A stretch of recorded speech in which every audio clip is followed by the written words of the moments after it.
Last week we talked about the base Elden Ring game, and I spent an inordinate amount of time lamenting the difficulty discourse with FromSoft games, as well as giving a lengthy backstory on my experience with every Soulsborne game leading up to Elden Ring. During that time while I was writing and editing that video, I was also playing the DLC, which dropped not long ago to critical acclaim and an absurd review bomb campaign by angry nerds. I knew I had to dive in, not just because it was the latest greatest thing, but because I knew I was going to get rusty if I delayed playing, especially with the base game so fresh in my mind from earlier in the year. Shadow of the Erdtree is huge for a DLC. This is not the Old Hunters or the Ringed City.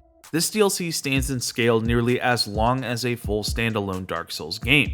HowLongToBeat.com has it on an average clear time of 24 hours, which is not far behind that of Dark Souls Remastered. The content, level design, open world nature seen before in Elden Ring, and the enemy and boss variety alone catapult this DLC head and tails above any other FromSoft DLC when it comes purely to the quantity of content.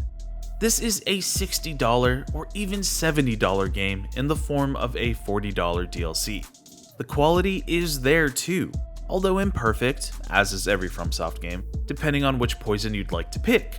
Is it bad level scaling, silly physics, confusing and frustrating open world NPC quest lines, vertical cliffs, annoying traversal puzzles, or is it the bullshit toxic difficulty discourse? Maybe it's all of the above. I suppose it makes sense to start with that elephant in the room. Yet again, Shadow of the Erdtree is difficult. And also, this remains a hot topic discussion for many. Yeah, it's tough.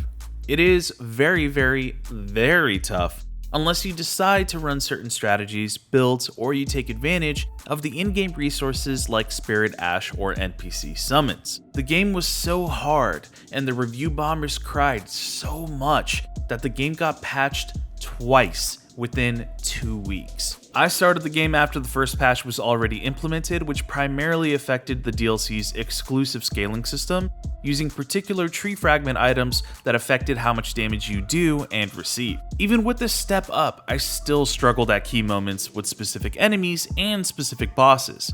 It is here that my group chats and the online discourse began to filter into my social algorithms back towards the classic and exhausting FromSoft question: how tough is too tough?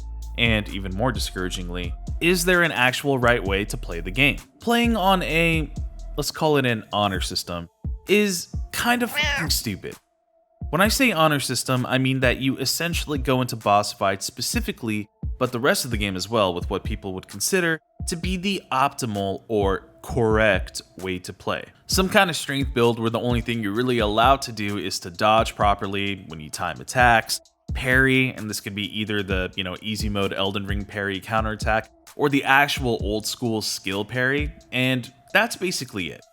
I mean, did you happen to spend $40 on the game and you wanted to enjoy it by playing with your own build? Well, sorry, you didn't actually beat the game then, according to the internet at least. I mean, well, did you get a great enemy defeated sign on your screen?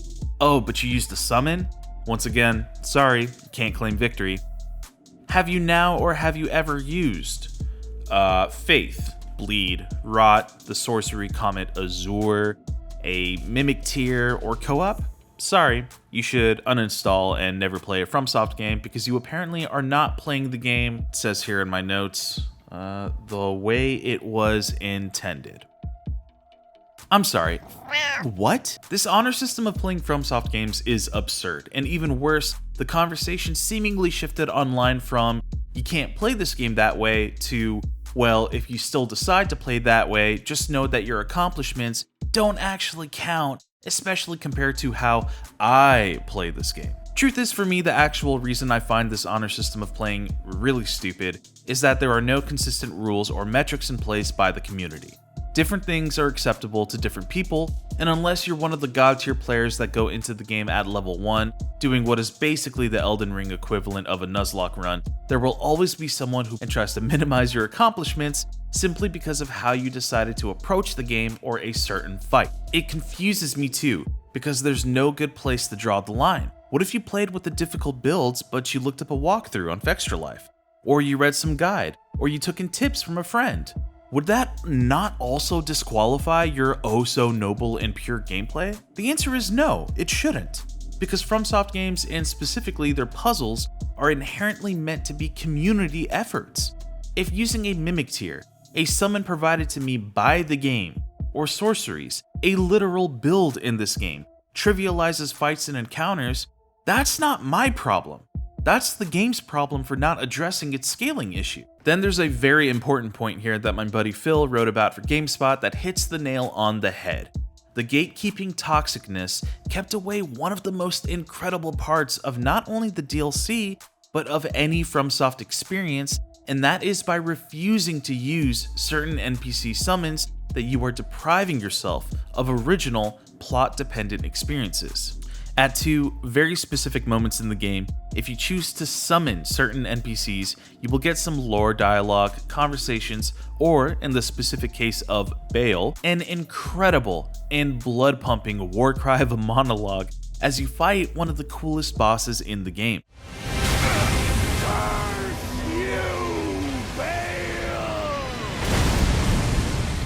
Experiencing these moments requires you to use NPC summons, and for all the posturing and smugness from the gatekeepers, the joke falls on them to miss out on legitimately jaw-dropping and exhilarating encounters. Now, unfortunately, I'm here to tell you there is no winning with the toxic group. It is not that how they play is wrong. In fact, I admire people who can do these Herculean fights with minimal buffs or level ups, or even just have normal builds but are able to defeat Radon without any spirit or summon help. Like, that is very cool. There's just a loud, vocal subsection of the fanbase that can't be satisfied with their own accomplishments, because they feel like for some weird reason it gets minimized just because I bitch slapped the golden sunflower that they were stuck on for 3 days with one specific weapon. It doesn't. No one is taking your accomplishments or gaming prowess away. Stop being scared and stop minimizing others for literally just using tools the game itself has provided. Here's the last important distinction that I will make in defense of the hardcore players though. If you're doing it because you want to, that is fine. However, the moment that you think that only your victory counts is where we lose the plot a bit and we steer away from player agency and into what I like to call pussy boy gatekeeping, or Miyazaki pick me, whichever shoe fits. Alright, moving on to the DLC itself. The story follows a particular narrative thread that was no less confusing than the rest of Elden Ring. Miquella's journey in the shadow of the Erdtree is the core focus of the story. The game is incredibly open just like the base game, and you can explore countless areas with minimal instances of finding your progression halted, with the exception of a small handful of locations that may be blocked off by bosses you are ill prepared for, or walls that can only be accessed later in the story. For the vast majority of the game, you can just kind of pick a direction and just go. How well you'll survive though obviously will vary because there is an ideal game progression route to take. There will be gentle nudges to follow certain areas if you're able to find your path, and this gets amplified every time you find a map fragment giving you a clear glimpse at different segments of the world. Good luck though on some of them, as the pathways through certain areas can be ridiculously confusing. Not to mention the base game did a brilliant job of having things kind of end up along your pathway at the right moments, just as you needed them. No small feat considering that the size of the map. In the DLC, however, from my experience, I found this to be ironically less of the case. There were 2 or 3 distinct play sessions where I felt completely stunted at a loss in which direction to go, and seemingly at dead ends everywhere, both in exploration and in respect to NPC questlines. Not to mention, some of those questlines might progress regardless if you were ready or not. In one case, I had a field boss yeet a fucking fire rock across the map at a considerable distance, which fucked up my dialogue with an NPC. Thankfully, that questline wasn't botched, but it took me a very long time to try and figure out where she went and what I was supposed to do next. Some NPCs are a bit more clear than others, so your mileage will vary. Then there's the fact that everything about Shadow of the Erdtree has this really dreary, depressing aesthetic to it. I mean, it's literally in the title, but the shadow cast across the land is not insignificant. It feels like you're blanketed forever under thousands of graves and cloud cover. The rest of the game's color palette is also dreary and full of uglier shades of brown for the vast majority of the game, which quite frankly really dragged me down after a while, a feeling that my constant dying did not help mitigate. Thankfully, it doesn't stay like this forever. It is not all graveyard fields and castles. There are some really wicked and dangerous mountains and rundown villages too. But the best parts for me were the areas where I finally saw some color flushed into the land that I was spilling all this blood in. Fields of blue flowers coating the ground in an ocean of beautiful saturation, or its neighboring red fields were jaw-dropping moments. You'd find a shaman village, this incredible and gorgeous quiet area of reprieve within a beautiful meadow, or a church that held beneath it a massive cavern inside the crust of the earth. I mean, those moments told me FromSoft still got it, and there were a shot of adrenaline pushing me on to keep exploring and discovering. The DLC brought all the familiar trappings in tandem with its new story and environment, but there were also a hilarious number of new ways for you to unleash havoc on everything trying to kill you. New armor, fashions, sorceries, incantations, talismans, items, weapons, and the f***ing hand-to-hand combat gloves that turned your clumsy sword-swinging Tarnished into Bruce Lee himself. But the chef's kiss cherry on top of it all, as it is with every FromSoft game, are the main bosses. Now you'll notice I said main, because just like in Elden Ring, there are unfortunately a lot of frustratingly boring, repetitive bosses out on the field, which makes several moments just a slog. There was no drive to be a completionist this time here like I was in the base game. I mean, I still went through certain catacombs, but the reward of going through a bunch of bullshit just to fight a repetitive boss, and a bad one at that, left a sour taste and discouraged me from really giving too much of a damn about the rest. No. The real satisfying taste came from the main bosses. There was a Chinese New Year lion-looking boss that would quickly pivot between elemental storms of lightning, frost, and wind, while contorting its body in mind-numbing ways, not unlike one of the cooler bosses in Elden Ring, the Godskin Noble. There was R'Lana, an awesome dual-wielding knight with a fire and magic sword in each hand, pushing the attack in a cool, somewhat tiny arena. Midir had one of the sickest fucking cutscenes, and you can throw him on a stack of the long list of awesome boss intros FromSoft has in its repertoire. Bale, the absolute bat crazy dragon, and Egon, the NPC summoned for his fight that I mentioned earlier, was a top 3 moment not only in Elden Ring's DLC, but quite frankly, all of Elden Ring, if not other FromSoft games as well. The final boss though, Radahn, was absolutely chaotic, with a fun first phase that felt manageable as time went on, but a psychotic second phase that seemed to just escalate more and more and truly earned itself the title and accomplishment associated with the final banner saying not enemy slayed, but God slayed. Then there's my favorite boss. Mongrel intruder.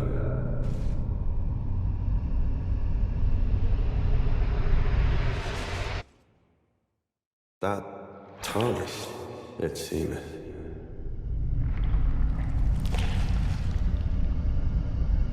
Mother, wouldst thou truly lordship sanction in one so bereft of light?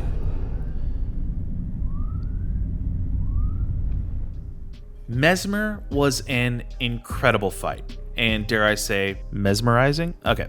And my favorite from the DLC.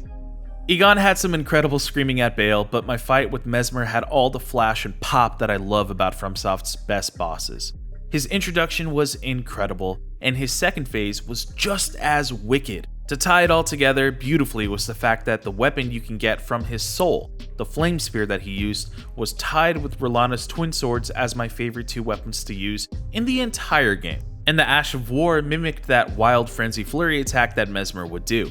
Being able to mirror that and unleash Armageddon onto my enemies felt so amazing, and I would go on to use that weapon not just for crowd control or to embarrass some enemies that gave me a lot of trouble in the past, but it hilariously messed up entire bosses, which was so sick. And that's some of the best parts of these FromSoft games, that tipping point where you get to start bullying some of the difficult enemies around with your new arsenal, and Mesmer's spear in the DLC absolutely delivered. Things get a little less fun though when you become victim to the typical imperfect hitches that come with the territory of these games, except this time the DLC compounded a few other extra things for me to nitpick. To start off, I already complained about how the bulk of the game felt unpleasant to look at for me, and this was not helped by the fact that the platforming and traversal of the area was simply just not enjoyable. The land is incredibly dull, minus those select few sections, but even then, those are specific instances, not the majority. For the most part, it's all muddy, murky, swampy, dim, and it felt like I was going from one grave to a catacomb to a dark castle, which could have just been an unfortunate game progress route that I took. Who knows? It was hard to quickly move on from those areas too, either because the spot itself was full of tough enemies, or the traversal was confusing enough that you just kept circling around these dead ends with seemingly nowhere to go. I mean, the map is really vertical, and hundreds of hours in Elden Ring muscle memory did not translate that well to the DLC. The hidden tunnels were usually tucked along the sides of the cliffs or in the forgotten corners of open lakes or ponds, but it made me miss the days of how exploration felt in the base game. Elden Ring is both wide and tall, but the DLC? Just tall, and to a fault. Then there's the Erdtree fragments, which are another issue.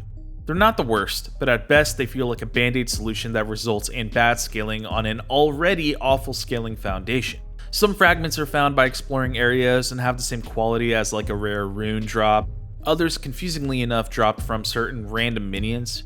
There was also a separate fragment meant for Torrent and affected his health, which led to a lot of weird combos where he would take a certain amount of damage and Torrent would be on a completely different metric. So there was just not a lot of room for any synergy. Then there's the fact that I was also kind of playing New Game Plus, so I actually have no idea how much of that affected the difficulty that I experienced. It did not help that I was close to burning myself out, as I had to basically play 2/3 of the base game just to get to the DLC, since you need to fight and defeat Moog before you can move on, which honestly left me kind of drained just moments before diving into a already draining expansion. And yeah, some of the areas feel oppressive, but that's not really a problem. I mean, this is a FromSoft game. However, certain enemies, they felt absurdly cheap. Again, you've got to manage a stamina bar, right? But they don't have such worries. And fighting against the Fire Knights felt like they were just invulnerable, barely taking any damage and unleashing half a dozen swings in quick succession without any need to take a break, mixing in melee slashes with swirling fireballs. Like, forget some of the field bosses, these fucking Fire Mage Knights, or those assholes with the dual wield sickles, could have probably had boss music attached to them, and no one would bat an eye. It was wild to me that I had an easier time fighting this hedgehog hippo abomination than I did trying to walk up some stairs in the library, or to navigate past these bulked up knights, forcing me to take some drastic measures. It is honestly comical how much FromSoft just falls into the same pitfalls, and yet manages to crescendo to peaks every time, sometimes in the same breath. The game is oppressive and reeks of decay, and yet it is beautiful. It is blatantly unfair with head-scratching scaling issues, and yet it's still manageable, honor system aside. It is a confusing mess of lore, and yet that same mess remains intriguing to me. My friends and I have debated everything and anything about FromSoft, but one thing has stood out to me, and for them, really. For all of its flaws, FromSoft manages to still be untouched and unmatchable in creating this type of experience. And the best moments of the game redeem its pitfalls, at least in hindsight. So if there was anything else, really, that I would have to say, just know this: the major bosses are worth the price of admission alone, and among all the graveyards of Ash, we still got a full ass game. Hey guys, Urbane here. Listen, I just wanted to thank you guys first of all, to my friends, to my family, people in my Discord server who are clicking on these videos to give me some support. It really, really means a lot to me. I love you all. If you're new here, welcome. I'm really, really glad that you stopped by. I just wanted to let everyone know that I'm going to be pausing on making these videos for just a little bit. It's gotta be like a month or two. Reason being is because there's going to be a lot of busyness in my life, both with freelance opportunities, hopefully some future job opportunities in editing, and then also just dealing with some moving stuff. So there's not a lot of time to, just keep playing, writing, and editing. Yeah, I mean, I think the purpose with the first couple of episodes was to just make these videos the way that I wanted to make them. without really having to worry about what's good or what isn't or what would work better. I mean, I can guarantee if like the first 8 episodes of Breaking Backlogs went through the normal QA process, I mean, one, they'd probably be a lot better, of course, but two, it might be a completely different structure, you know, or a different format. And I didn't really want that. I kind of just wanted to say, hey, fuck it. It's low stakes, right? There's nothing really on the line here. Let me just make a video to talk about some games that I've been playing and that I think were worth talking about, you know? And I don't want to give that up. So, you know, fear not. I'll be coming out with episodes on a consistent basis, not that long in the future. It might be like a month or two. I need time, man. So just know that sadly there won't be, you know, a next week episode yet, but there absolutely will be more Breaking Backlogs videos in the future. And hey, you know, maybe I can start making some different videos too, like some one-off features or things like that. Just talking about, you know, random shit with you guys. So all in all, once again, from the bottom of my heart, thank you so much. I hope you guys enjoyed these videos so far, and stay tuned. Until next time.